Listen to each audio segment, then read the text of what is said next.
ہندوستان، پاکستان وغیرہ میں، بنگلہ دیش میں، سیلون میں جتنے لوگ ہیں وہ لوگ یہ پڑھے ہوئے ہیں یا ان کو یہ بتایا گیا کہ برہما نے 4 ذات کو پیدا کیا. ایک برہمن کو پیدا کیا، ویش کو پیدا کیا، کھتری کو پیدا کیا اور دلت کو پیدا کیا.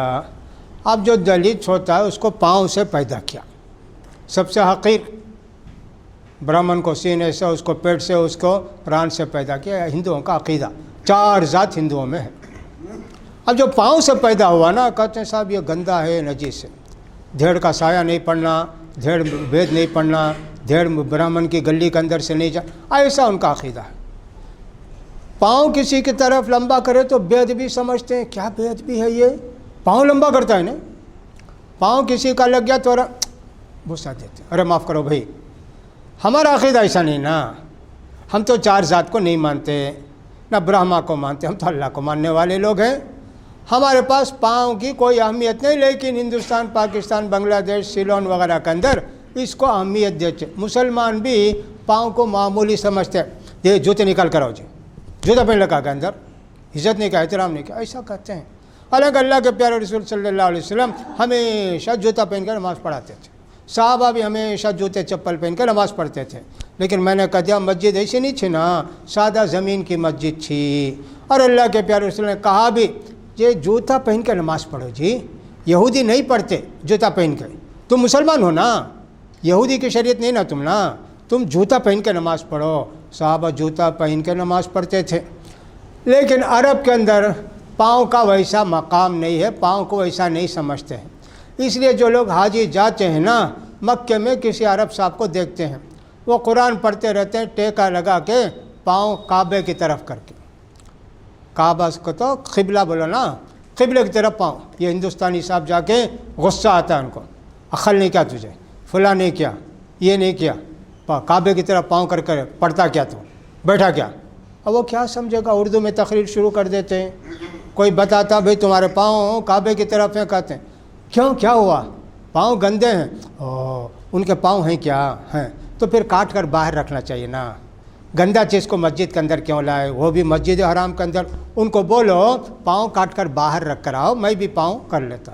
ان کو کیا معلوم یہ 4 ذات ہیں، دلت پاؤں سے پیدا ہوا. اس لیے بعض لوگوں کو بڑا غصہ آتا، پاؤں اگر قبلے کی طرف کر کے بیٹھے.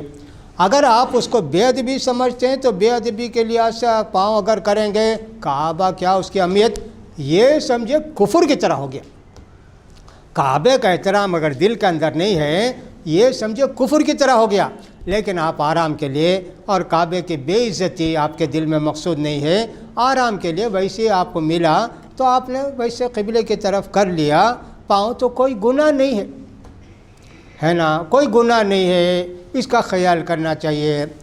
بعض جگہ ہوٹلوں میں جاتے ہیں، عام طور پر ہندو بھی ہو تو خیال کرتے ہیں سب قبلے کی طرف پاؤں بھی نہ ہو، ایسا نہ ہو. وہ لوگ بھی خیال کرتے ہیں پاؤں قبلے کی طرف نہ ہو. اب کسی ہوٹل میں گئے بھائی، آپ ایسے پلنگ بچھا کے رکھا اس کے اندر 3 اسٹار 5 اسٹار ہوٹل کے اندر، سب اس کا آپ کا پاؤں قبلے کی طرف. آپ کمرہ لیے، جا کر اس سے بولیں گے صاحب اس کو بدلو، جب ہم سوئیں گے تو وہ کیا کرے گا، وہ تو فکس کر کے رکھا ہے بھائی، ہمارے یہاں تو ایسے ہی بنے ہوئے ہیں، آپ کسی بھی طرح سوئیے، چھوڑ دیجئے، کمرہ ایسے ہی کرے گا نا. وہاں آپ بے عزتی آپ کا مقصد نہیں ہے، وہ آپ کو جو ہے مجبوری ہے اس طرح کر لیے. تو قبلے کی طرف اگر کوئی آدمی پاؤں کرتا ہے آرام کے لیے یا کسی اور چیز کے لیے، کوئی حرج نہیں ہے. دل کے اندر کعبے کا احترام ضرور رہنا، دل کے اندر کعبے کا احترام ضروری ہے.